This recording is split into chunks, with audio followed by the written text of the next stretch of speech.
بسم الله الرحمن الرحیم. الحمد لله رب العالمین بارئ الخلائق اجمعین و الصلاة و السلام علی سید الانبیاء و خاتم النبیین حبیبنا و حبیب اله العالمین ابی القاسم المصطفى محمد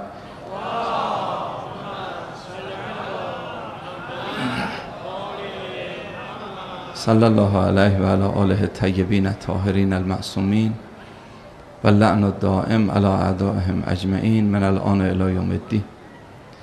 اگر شما بزرگوارها به قرآن مراجعه بفرمایید و همچنین به تاریخ، به افرادی برخورد میکنید که در یک دوره از زندگیشون آدمای بسیار خوبی بودن، افرادی که تو یک برهه از زندگیشون شاگرد اولای کلاس دینداری بودن، اما همین آدمای خوب تو یک فصل دیگری از زندگیشون سقوط کردن، عاقبتشون خوب نشد.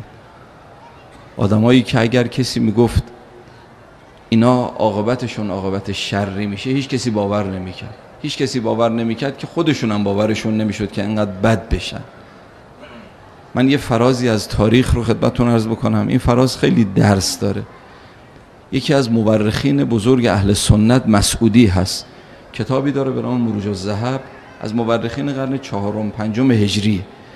تو این کتاب نقل میکنه که یه مرتبه پیغمبر اکرم و امیرالمومنین و زبیر سه نفری کنار همدیگه نشسته بودن. زبیر با یه لبخندی داشت به امیرالمومنین نگاه میکرد، خیلی مهربان، با یه لبخند مهربانانه‌ای داشت به حضرت امیر نگاه میکرد. پیغمبر از زبیر پرسید زبیر دوستش داری؟ علی رو دوست داری؟ گفت آقا معلومه دوستش دارم، علی خویشمه. میدونید زبیر پسرعمه امیرالمومنین بود، پسرعمه پیغمبر و حضرت امیر بود، پسر صفیه بود که صفیه عمه پیغمبر و امیرالمومنین. گفت آقا معلومه دوستش دارم علی رو، علی خویشمه. پیغمبر فرمود اما زبیر یک روزی به ظلم در مقابل علی می ایستی. با ناباوری گفت آقا من در مقابل علی بایستم؟ اصلا باورش نمیشد. واقعا هم همجوری کسی باور نمیکرد. الان من و شما بعد از 1000 و خورده سال باورمون شده، انقدر شنیدیم ازش و واقعا هم بد کرد و بد شد. اما زبیر اولش بد نبود، خدمت‌های بسیار بزرگی به دین کرد. 16 سالش بود که وارد دین شد، 16 سالش بود. تو جنگ‌های بزرگ خدمت‌های بزرگ کرده بود. تو جنگ احزاب که یکی از جنگ‌های سخت پیغمبر بود، جزو اولین جنگ‌هایی که هنوز مسلمین سابقه و تجربه جنگ نداشتن چندان، پیغمبر یه نیرو خواست بره اطلاعات از دشمن جمع آوری بکنه. زبیر با همون سن و سال کمش گفت آقا من میرم. رفت اطلاعات جمع آوری کرد، خیلی هم اومد کمک کرد. ابن هشام که یکی دیگه از تاریخ نویسای اهل سنت از پیغمبر نقل میکنه که پیغمبر فرمود هر پیغمبری اصحاب خاص و حواریینی داره، یکی از حواریین من زبیره. بعد از رحلت پیغمبر هم زبیر در زمان غربت امیرالمومنین پشت امیرالمومنین رو با حضرت امیر بود. در زمان غربت امیرالمومنین، اون موقعی که همه وایساده بودن جلوی در خونه امیرالمومنین، حضرت رو داشتن میکشیدن میبردنش به مسجد برای گرفتن بیعت و وایساده بودن فقط تماشا میکردن. زبیر بود که شمشیر کشید و رو کرد به بنی هاشم، گفت بنی هاشم غیرتتون کجا رفته؟ ایفعل هذا بعلی و انتم احیا، میگذارید با علی این کارا رو بکنن شما زنده ای؟ غیرتتون کجا رفته؟ که یه نفری از همون قاسبین خلافت با یک سنگ بزرگ از پشت زد به کمر زبیر که شمشیر از دستش افتاد و گرفتن بستنش زبیر. بعد که امیرالمومنین رو بردن مسجد، فردای اون روز یه چند نفر اومدن خدمت آقا، گفتن یا امیرالمومنین شما جلو بیفت، شمشیر بکش، ما پشت سرت هستیم، این خلافت غصب شده رو به شما برمیگردونیم. امیرالمومنین علیه السلام فرمود اونایی که حاضرید تا آخرین قطره خونتون با من باشید، فردا اسلحه‌هاتون رو بردارید بیاید تو مسجد با سر تراشیده. فردای اون روز میدونید چند نفر اومدن مسجد با سر تراشیده، کنایه از این که تا آخرین قطره خون ما با تو هستیم، با اسلحه‌های حمایل کرده اومدن مسجد. 4 نفر فقط بودن. اون 4 نفر کیا بودن؟ سلمان، ابوذر، مقداد، زبیر. ببینید زبیر تا کجاها هست، تو غربت‌های امیرالمومنین بود. حضرت امیر علیه السلام فرمود پاشید برید خونه هاتون. با 4 نفر نمیشه کاری کرد. اگه من 40 نفر مثل این 4 نفر می داشتم، این خلافت غصب شده رو برمیگردوندم.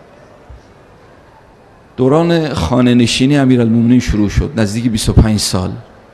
تو طول این 25 سال خیلی از آدما عوض شدن، خیلی عوض شدن. ثروت‌های بادآورده کیسه بعضیا رو چنان پر کرد که پوک شدن.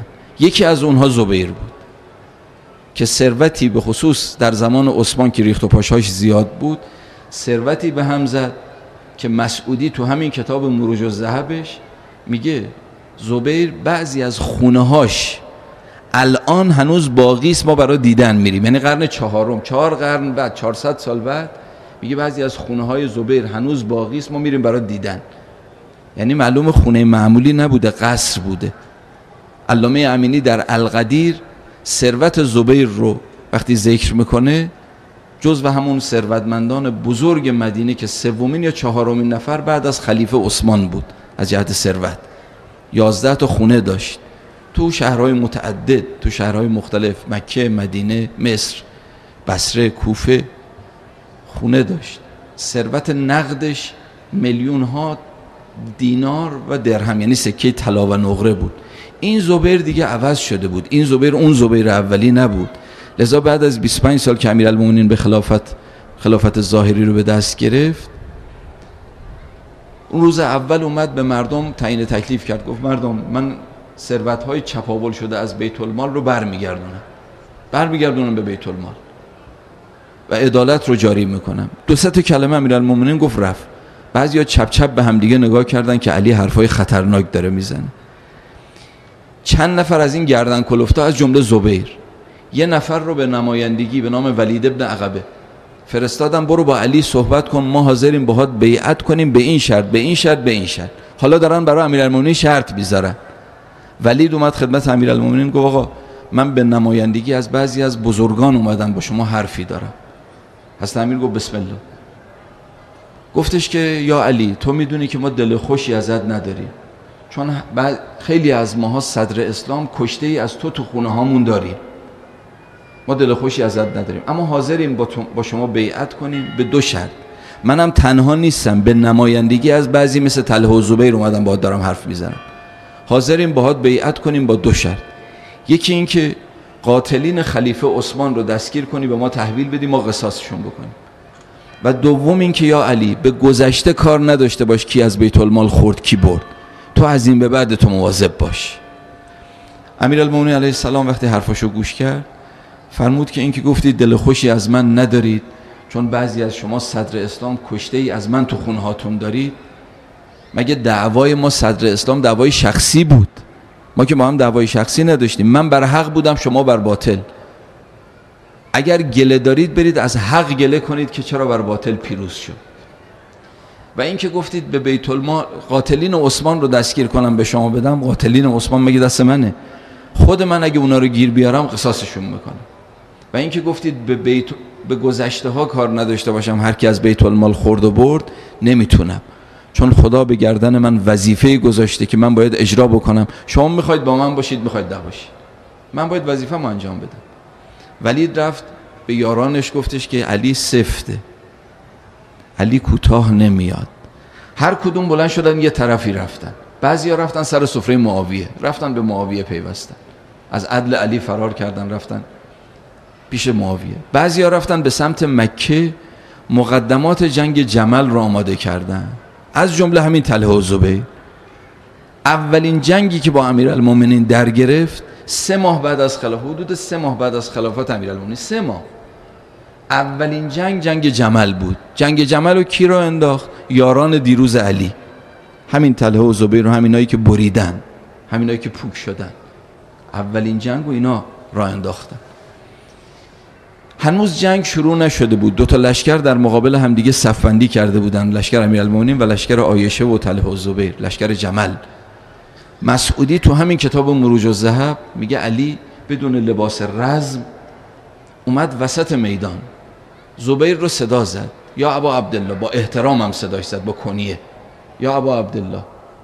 عایشه تو اون لشکر گفت زبیر کارش تموم شد دیگه، زبیر کشته شد. گفتن برای چی؟ گفت علی اومده به جنگش. گفتن نه، علی برای جنگ نیومده، اسلحه نداره. زبیر رفت. این دو نفر به هم نزدیک شدن، وجود مقدس امیرالمومنین و زبیر.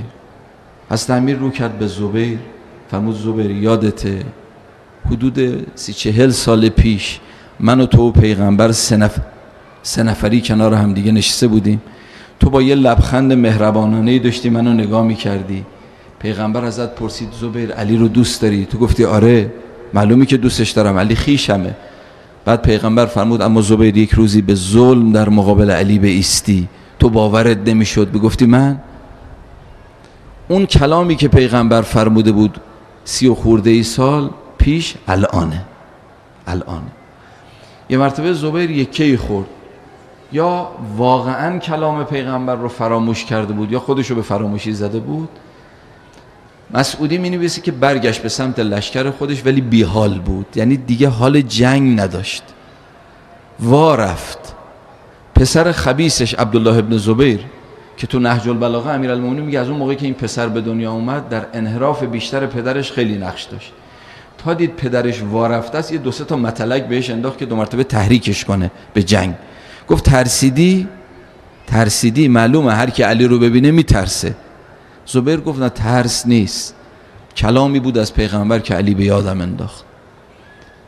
همین مسعودی می نویسه که زبیر کناره گرفت از جنگ. ببینید کسی که تو زندگیش انتخاب درست نداشته باشه اینه. تو شر رو به پا کردی، جنگ رو برپا کردی، اگرم به فرض فهمیدی حق با امیرالمومنینه، راهش این نیستش که برگردی بری بیرون از جنگ. توبه تو اینه مثل هر بری به سمت لشکر حق. اما کسی که تو زندگیش انتخابای درست نداشته باشه سر بزنگاه هم نمیتونه انتخاب درستی بکنه. از جنگ کناره گرفت، رفت بیرون. یه شخصی است به نام ابن جرموز که بعدها جزو خوارج شد، تا دید زبیر داره دور میشه از جنگ تعقیبش کرد، تو یک غفلتی ترورش کرد. زبیر رو کشت، شمشیرش رو برداشت، توی نقلی هست سرش هم جدا کرد. شمشیرش رو برداشت اومد به سمت امیرالمومنین، اومد درب خیمه امیرالمومنین رو کنار زد، گفت یا امیرالمومنین الجائزه، من زبیر رو کشتم. حضرت امیر یه نگاهی بهش انداخت، خیلی تحویلش نگرفت.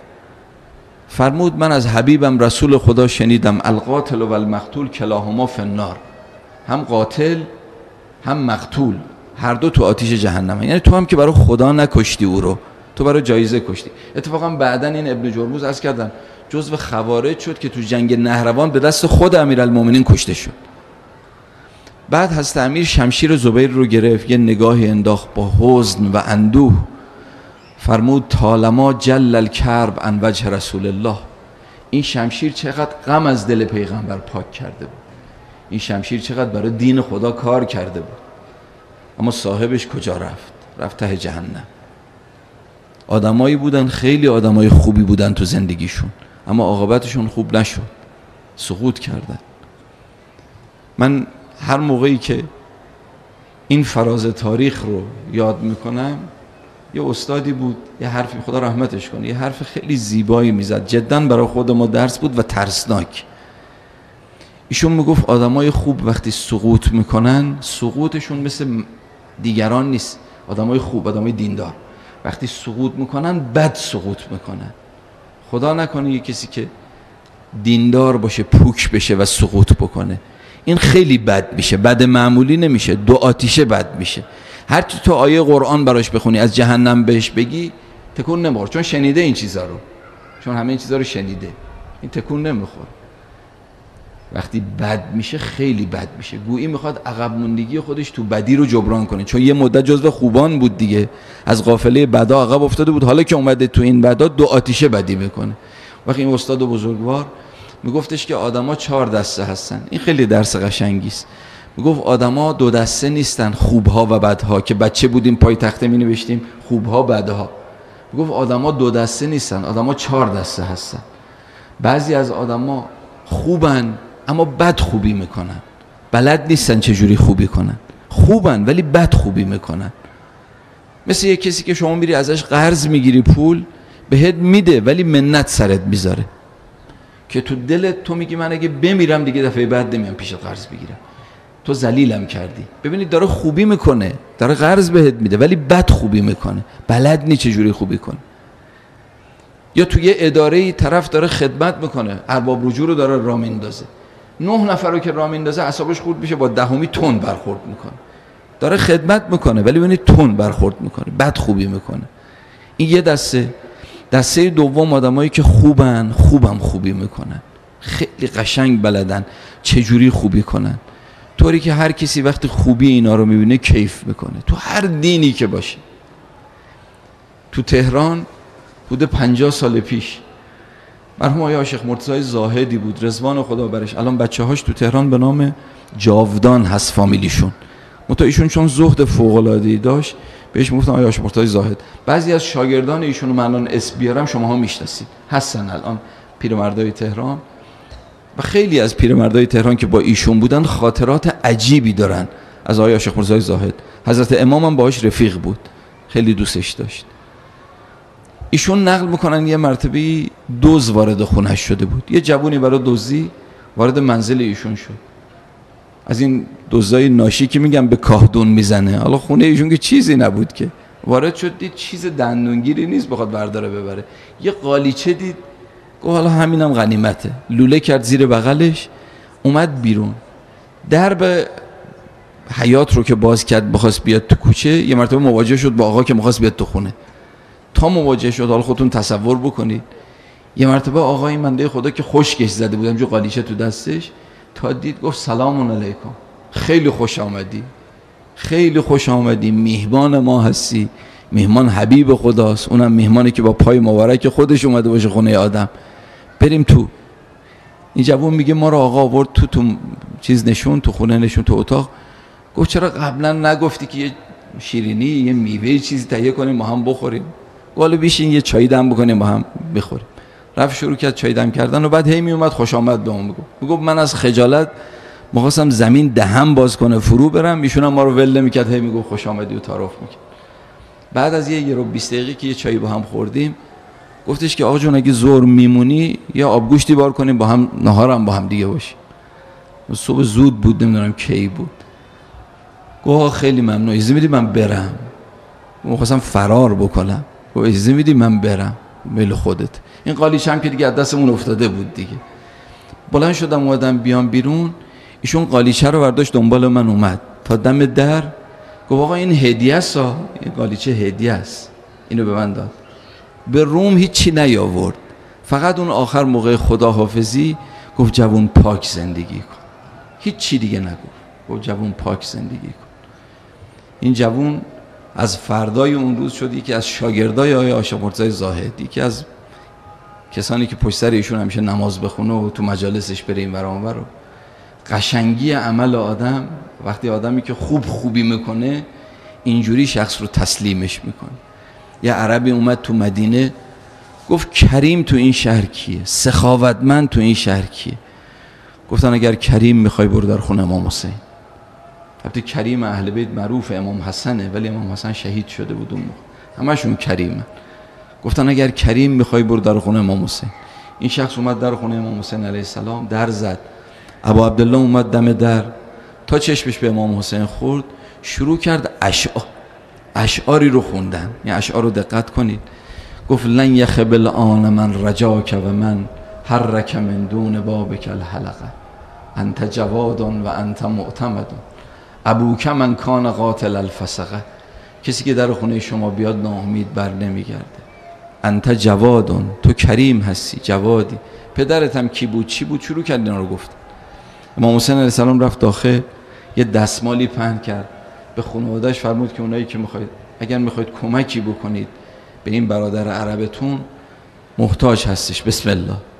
خود حضرت اون چی که پول نقد داشت ریخت تو اون دستمال، خانواده‌اش هم حالا اگه دستبندی چیزی داشتن تو اون انداختن. حضرت 4 گوشه دستمال رو جمع کرد، اومد دم در. حالا ببینید اون کسی که بلد خوبی بکنه چجوریه. در رو فقط به اندازه باز کرد که دستش بره بیرون، بیشتر باز نکرد که چشم اون عرب بیفته تو چشم امام حسین شاید خجالت بکشه. فقط به اندازه باز کرد که دستش بره بیرون. وقتی که دستمال رو به او داد، همزمان اشعاری بر وزن اشعار اون عرب شروع کرد امام حسین سرودن. خذها فانی الیک معتذر واعلن بانی علیک ذو شفقه. برادر عرب، این رو بگیر، اما من ازت معذرت میخوام، فانی الیک معتذرون، کمه، من ازت عذر میخوام، اما بدون که دوست داری، و علم بانی الیک ذو شفقه، بدون دوست داری. اینو از داخل رد کرد بیرون. یه مرتبه صدای حق گریه بلند شد از پشت در. اون عرب شروع کرد بلند بلند گریه کردن. امام حسین علیه السلام فرمود که برادرم گفتم که کمه، من که عذرخواهی کردم. گفت آقا من از کم بودنش گریه نمی‌کنم، بارها بیش از اون مقداری است که من به گمانم بود. من گریم از اینی که این دست کریم چجوری زیر خاک بخواد بره. من گریم از اینی که این دست کریم چجوری بخواد بره زیر خاک. ببینید اینایی که بلدن خوبی بکنن اینجوری. این دسته دوم. دسته سوم آدمایی که بدن ولی بد معمولی هن، میره خونه مردم دزدی، همین. دسته چهارم، عرض کردم آدما 4 دسته هستن طبق فرموده اون استاد بزرگوار. دسته چهارم آدمایی که بدن ولی تو بد بودنشون خیلی بدن، بدی میکنن. به تعبیر قرآن الذین اساءوا السوء، بدی میکنن، چنان چندشاور بدی میکنن که اگر کسی عمل اینها رو ببینه متنفر میشه ازشون. عصر عاشورا طرف اومده تو کربلا، اون موقعی که شروع کردن غارت خیمه های امام حسین، شروع کردن به غارت کردن. یه نفر از همین غارتگرا که داشت هر چی به چشم میومد جمع میکرد، یه انگشتر دید تو دست امام حسین. تا من برم این انگشتر رو از دست امام حسین در بیارم، از غارتگری عقب افتادم، از بقیه عقب افتادم. زد قطع کرد، انگشت رو قطع کرد که دیگه طول نکشه. خب پس فطرت تو میخوای بدی بکنی، چرا انقدر بدی میکنی؟ چرا انقدر بدی میکنی؟ اینا دسته چهارمه. اینا رو برای چی گفتم؟ اینا رو برای این گفتم که کسانی مثل زبیر که یک زمانی آدمای خوبی بودن تو زندگیشون، خدای نکرده وقتی سقوط بکنن و بد بشن میفتن تو این دسته چهارم. از اونایی میشن که خیلی بد میشن، هیچی جلودارشون نیست. از اونایی میشن که خیلی بد میشن. چی کار کنیم ماها سقوط نکنیم؟ ما که به حمدالله توفیق دینداری رو بهمون دادن، خدا رو شکر میکنیم، متدین هستیم. چه بکنیم خدای نکرده تو فتنه ها نلغزیم و سقوط نکنیم؟ به خصوص فتنه هایی که در زمانمون هست، هممون داریم میبینیم که دیگه سقوط کردن خیلی مجانی شده. دین رو از دست دادن، گاهی موقع یه شب آدم دینش رو از دست میده، تموم. این که تو روایات داریم شخص شب دیندار، صبح دینش رو از دست داده. صبح دیندار هست، شب دینش رو از دست داده. سرعت سقوط آخرالزمان زیاد میشه چون عوامل لغزش زیاده. من بارها اینو عرض کردم، خدا رحمت کنه همین آقای اشتهاردی که چند روز پیش از دنیا رفت و شماها شنیدید اسم این بود، ایشون میفرمود آیت الله آیه مرعشی نجفی تو درسشون میگفتش که آقایون من صبح که میام بیرون از خونه خدا رو به 14 معصوم قسم میدم که زور دیندار برگردم. آیه مرعشی نجفی فرمود من صبح که از خونه میام بیرون خدا رو به 14 معصوم قسم میدم که زور دیندار برگردم. سرعت سقوط آدم ها زیاد میشه. چه بکنیم؟ ماها سقوط نکنیم و نلغزیم. ماها که مسئول‌تر از زبیر نیستیم، کسی ضمانتنامه دست ما نداده تو سقوط نمی‌کنی. ماها که مسئول‌تر از اون نیستیم که. چی کار بکنیم سقوط نکنیم؟ چه رزق جامعی استفاده بکنیم که تمام وجودمون رشد بکنه، عقلمون، فکرمون، دلمون، احساسمون، عاطفمون، و تو فتنه ها نلغزیم. چه رزق جامعی. من رو این کلمه عنایت دارم، رو این کلمه رزق جامع.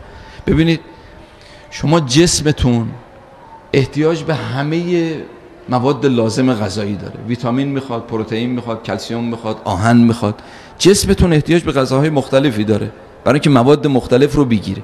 اگه شما به بدنتون فقط یه غذا بدید، هر چقدر اون غذا خوشمزه باشه، فقط یه نوع غذا بدید، بدنتون کم میاره، چون رزق جامع نیست، کامل نیست. حالا ما کار به بدن نداریم، به روحمون چه رزقی بدیم، چجوری تغذیه بکنیم که تمام وجودمون رشد بکنه، عقلمون، فکرمون، احساسمون، عاطفمون، دلمون، و اون وقت نلغزیم تو فتنه ها. اون رزق جامع به نظر شما چیه که آدم رو رشد میده و تو فتنه ها مسون نگه میداره؟ نماز، روزه است، حج، جهاد، اشک، توسل، عزاداری، فکر، تفکر، خدمت به خلق. چی هستش اون رزق جامع؟ جواب این هستش که همه اینایی که اسم بردم، نماز، روزه، اشک، توسل، زیارت، خدمت به خلق، همه اینا خوبه ولی رزق جامع نیست. اون رزق جامعی که تمام وجود رو بارور میکنه یه چیز دیگه است. به تعبیر قرآن اینا سبله، راههای فرعیه. صراط اون راه اصلیه، یه چیز دیگه است که اگر این راههای فرعی ما رو رسون به اون صراط که حالا خدمتتون میگم چیه، اگه نماز، روزه، اشک، توسل، زیارت، جهاد، هر چقدر سابقه جنگ داشته باشی، اگر این راههای فرعی و سبل ما رو رسون به صراط، خوش به حالمون، اون رزق جامع رو گیر آوردیم. و الا اگر نه خیلی خاطر جمع نباشیم، پامون رو پوست خربوزه است. یه امتحان خدا بکنه چه بسا سر بخوریم. حالا اون رزق اون صراط چیه؟ تعبیر قرآن رو ببینید. و ان اعبدونی هذا صراط مستقیم. صراط عبودیت نه عبادت. و ان اعبدونی هذا صراط مستقیم. اگر اعمال ما رو رسون به عبودیت، بنده شدیم، خوش به حالت. و الا اگر نماز، روزه، امثال اینجور چیزا آدمو عابد کرد ولی عبد نکرد. خیلی ممکنه کسی باشه عابد باشه ولی عبد نباشه. شیطان عابد خوبی بود، یه سجدهش 4000 سال طول کشید. عابد بود ولی عبد نبود، تسلیم نبود. لذا خدا یه امتحانش که کرد، در مقابل خدا وایسا، سجده نکرد. اگر آدم بنده بشه، بندگی یعنی این که تو هر زمان ببین وظیفت چه، بگو چشم. البته خیلی کار مشکلیه ها، گفتنش ساده است. تو هر زمان یه موقع وظیفت اینه که نماز بخونی، یه موقع وظیفت اینه که نماز نخونی. الان اول وقت مادر پیرت زمینگیر هست، به تو احتیاج داره، یه کار فوری داره، تو باید الان نماز نخونی، برو به او برس، چون زمان برای نمازت زمان هست، الان نباید نماز. حالا اگه کسی خشک مقدسی بکنه بخواد الان نماز بخونه، این بندگی نیست، این عبادت هست ولی عبودیت نیست، بندگی توش نیست. یه موقع خدا ازت بخواد روزه بگیری، یه موقع بخواد روزه نگیری، یه موقع بخواد جنگ بکنی، یه موقع بخواد صلح بکنی، یه موقع بخواد حرف بزنی، یه موقع بخواد حرف نزنی. تو هر زمان ببین وظیفت چیه. من یکی از رفقام ماه رمضانی بود، مریض بود تو همین مشهد، بسیار آدم با معرفت، بسیار آدم با معرفتی. من رفتم به عیادت، سنی ازش گذشته، 60-70 سالش، رفتم به عیادتش، دیدم کنارش یه مقدار دوا و دارو اینجور چیزا هستش. روز ماه رمضان بود، بهش گفتم روزه هم میگیری؟ گفت نه من روزه‌مو میخورم مثل شیر. من روزه‌مو میخورم مثل شیر. گفتم دمت گرم. همینه دیگه، وقتی خدا ازت بخواد روزتو بخور، بخور دیگه. حالا خشک مقدسی آدم در بیاره بگه نه من میگیرم، چیشی میگیرم؟ بندگی توش نیستش که. انشالله تو جمعمون نیست. بعضی از این وسواسی ها رو دیدید؟ آدمایی که وسواسی هستن به نظرشون دارن خیلی مقدسگیری در میارن، اما تهش رو اگه دقت بکنن میبینن توش عبودیت نیست، توش بندگی نیست. خیال میکنن خیلی مقدسگیری دارن. البته بعضی از بندگان خدا کسانی که دچار وسواسن، مریضیه، به خاطر ضعف اعصابه، حالا اونا رو کاری نداریم، اون دست خودش نیست. اما اونایی که به خاطر احتیاطهای زیاد خشک مقدسی دچار وسواس میشن، خیال میکنن دارن بندگی میکنن، خشک مقدسی میکنن، ولی بندگی توش نیست. ببینید دلیلش هم خیلی روشنه.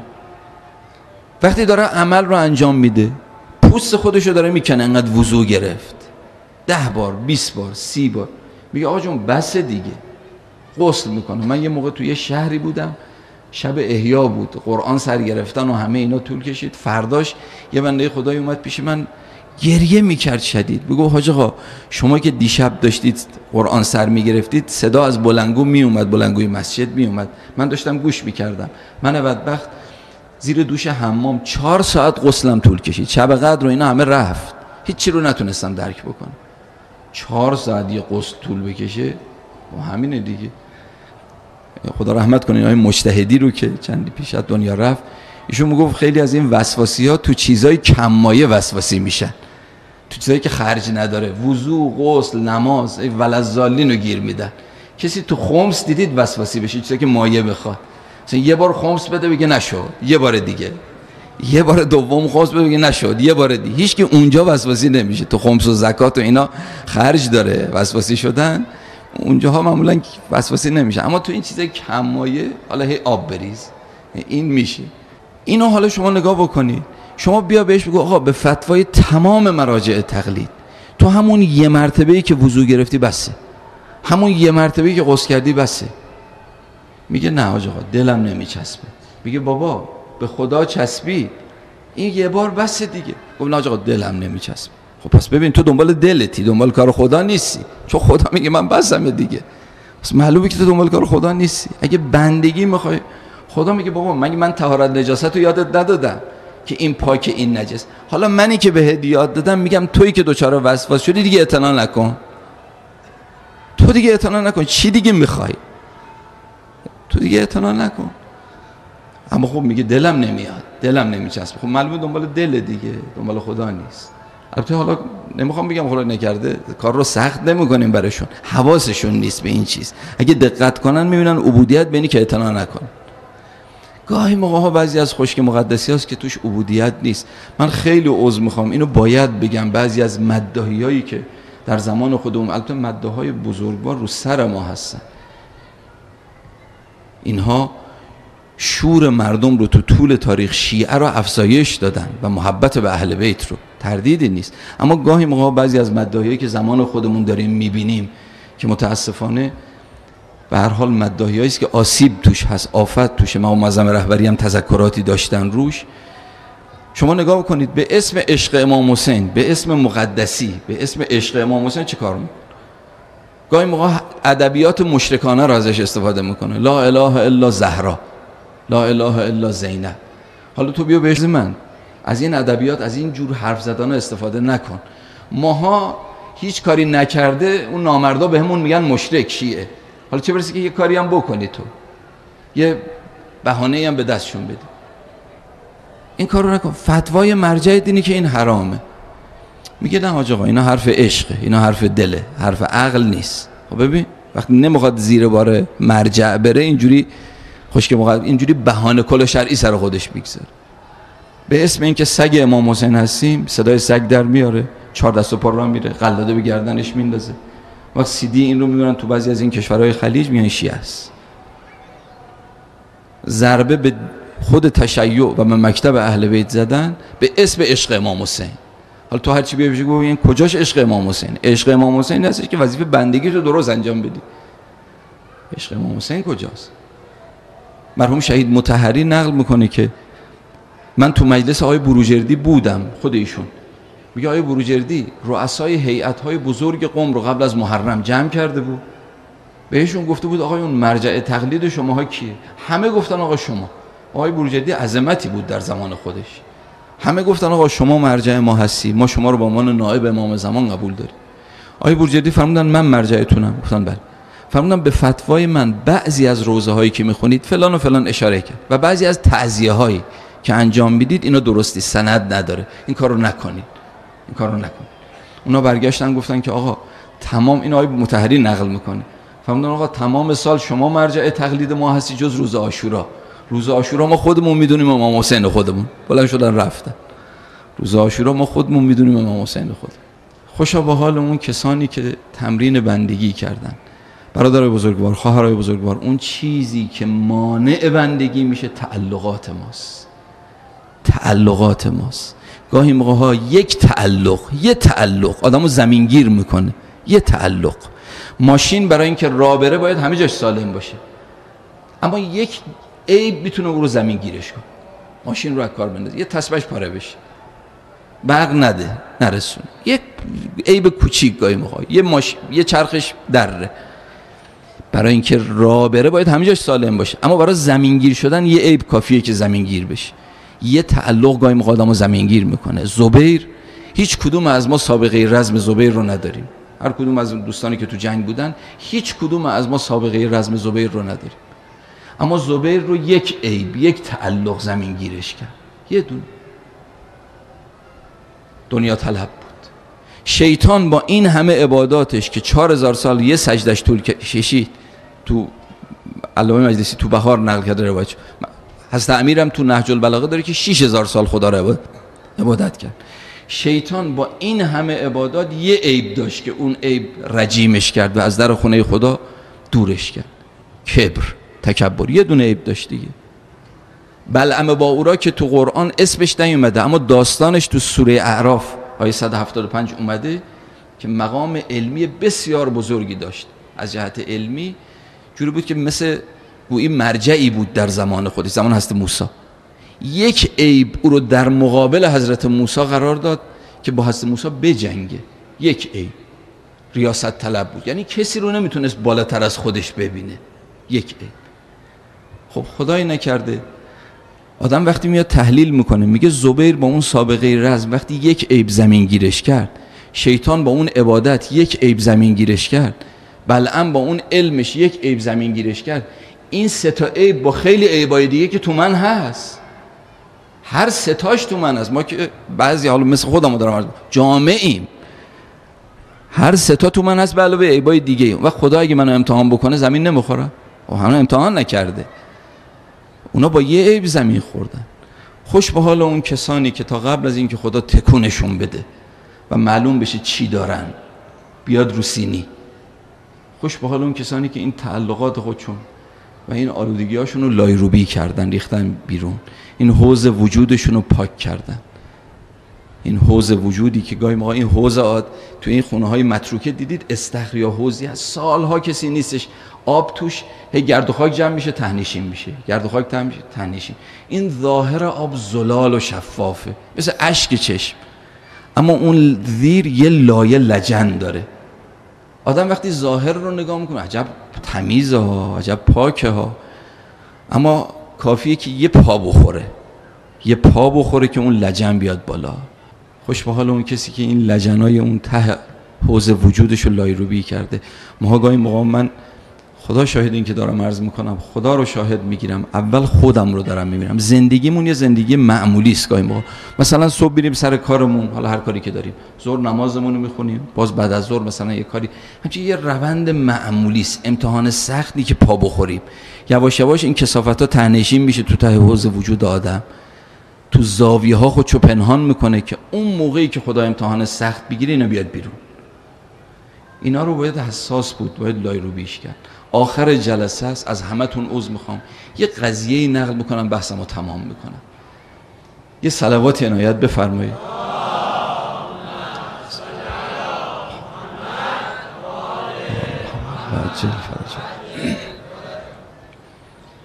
مرحوم سید بحرالعلوم، علامه بحرالعلوم رو شما همتون میشناسید، احتیاج به معرفی نداره.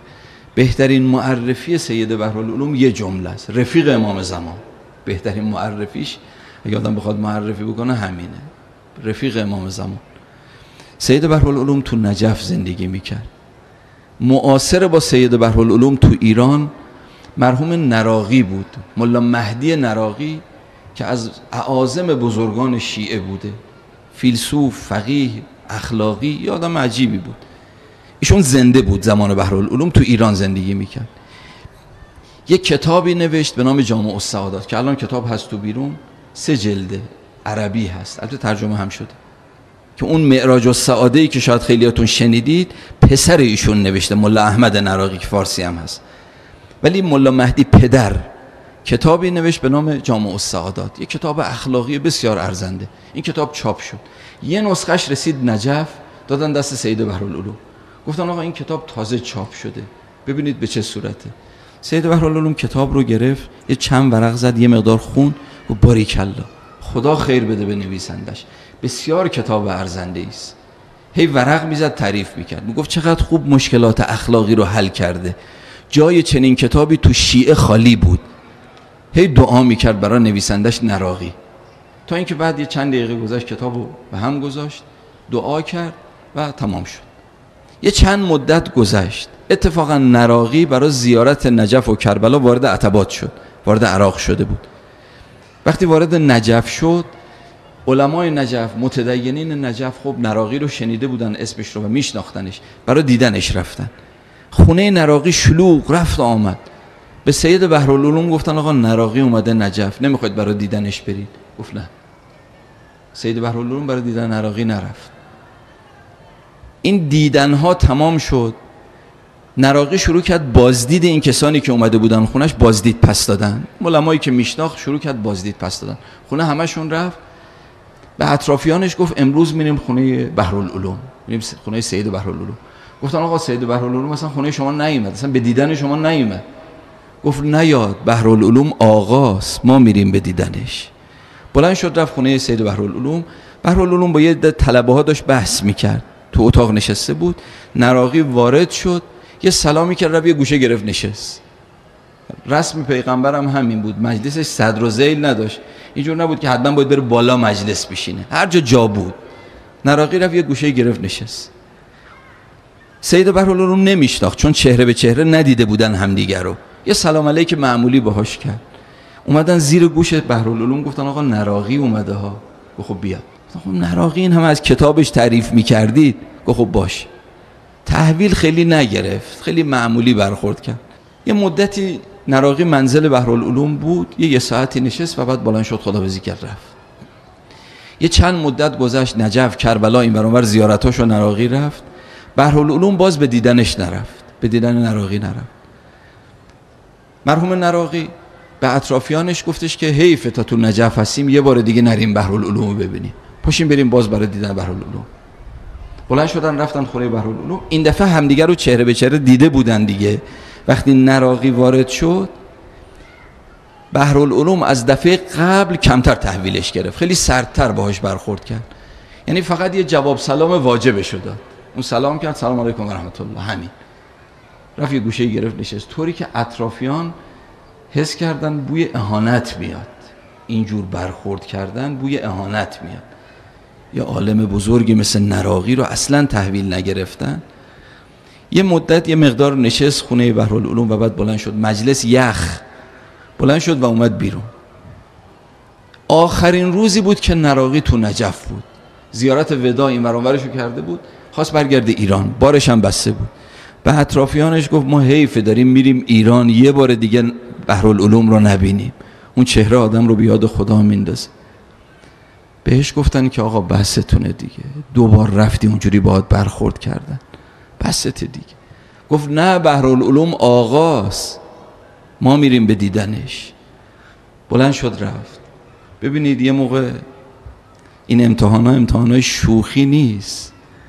ما گاهی موقع کسی سلاممون رو شل جواب بدیم، دفعه بعد بخوایم تلافی کنیم، دفعه بعدش بخوایم تلافی کنیم. 2 مرتبه با نراقی پیرمرد عالم اونجوری برخورد کرد، اما برای بار سوم میگه بحرالعلوم آقاست، ما میریم به دیدنش. بلند شد به سمت منزل بحرالعلوم رفتن. از اون طرف به سید بحرالعلوم خبر دادن که آقا نراقی داره میاد. به محض اینکه این رو شنید، بدون عمامه، پای برهنه رفت تا سر کوچه، ایستاد به استقبال تا نراقی بیاد. وقتی نراقی اومد بغلش کرد، بوسیدش، دستشو گرفت آورد تو اتاق بالای مجلس نشوند. خود بحرالعلوم 2 زانو نشست جلو نراقی. گفت آقا یعنی تو، من میخواستم امتحانت کنم، تو که اون کتاب اخلاق به اون قشنگی رو نوشتی خودت هم عمل کردی یا نه؟ میخواستم امتحانت کنم. تو که تو اون کتاب اخلاقت نوشتی مؤمن باید نسبت به برادر مؤمنش عفو داشته باشه، میخواستم ببینم خودت هم عفو داری؟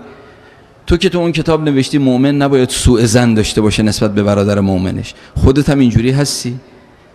میخواستم یه تکونت بدم به تعبیری که من عرض کردم، ببینم گلولای داری اون زیر این حوزه، تو یه تکون بدم ببینم لجن داری یا نداری. هرچی تکونت دادم دیدم قشنگی اومد بالا، زلالی اومد بالا. آقا یعنی تو، یه مقدار صحبت کن ما استفاده کنیم. 2 زانو بحرالعلوم نشست جلو نراقی. نراقی یه مقدار شروع کرد صحبت کردن، یه ساعتی، و بعد بلند شد رفت. باز سید بحرالعلوم پای برهنه تا سر کوچه بدرقش کرد و خداحافظی کرد رفت. خوش به حال چنین کسانی که قبل از این که امتحانهای سنگین خدا بیاد، اینا هر موقعی که پیش بیاد بندن، اینا تعلق به جایی ندارن. هر چی پیش بیاد بیان خدای تو وظیفه‌ای برای من قرار دادی، چشم، بنده هستم. من روزه دیگه نمیخونم، حالا به هر حال ایام رجب هستش دیگه، به سمت ماه سرور هست، جز این 2-3 روزی که ایام حضرت زینب سلام الله علیها بود. من روزه نمیخونم، حالا عزیزمون که بعداً دعا میخونن اون دیگه اختیار با خودشون هستش. فقط چند جمله دعا میکنیم تو همین جمع با صفایی که نشستید. از همتونم عذر، به خصوص سروران معظمی که در جلسه حضور دارن عذر میخوام.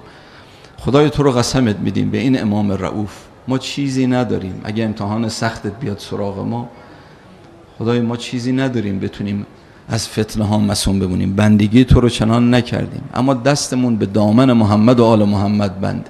خدای تو رو قسمت میدیم به حق این امام رؤوف در دنیا و آخرت دست ما رو از دامان اهل بیت کوتاه مفرما. خدای تو رو قسمت میدیم به این امام رؤوف، حاجات شرعی این جمع، زن و مرد، مؤمنین و مؤمنات، همشون رو و همه شیعیان امیرالمومنین برآورده به خیر بگردان. به محمد و آل محمد مرزای اسلام منظورین شفای عاجل کرم بفرما. ذوی الحقوق این جمع، پدر و مادر، شهدامون، امام راحل عظیم و شأنمون رو با اهل بیت محشور بفرما. خدایا رهبر بزرگوارمون، خادمین دین، بر توفیقات و طول عمرشون بیفزای.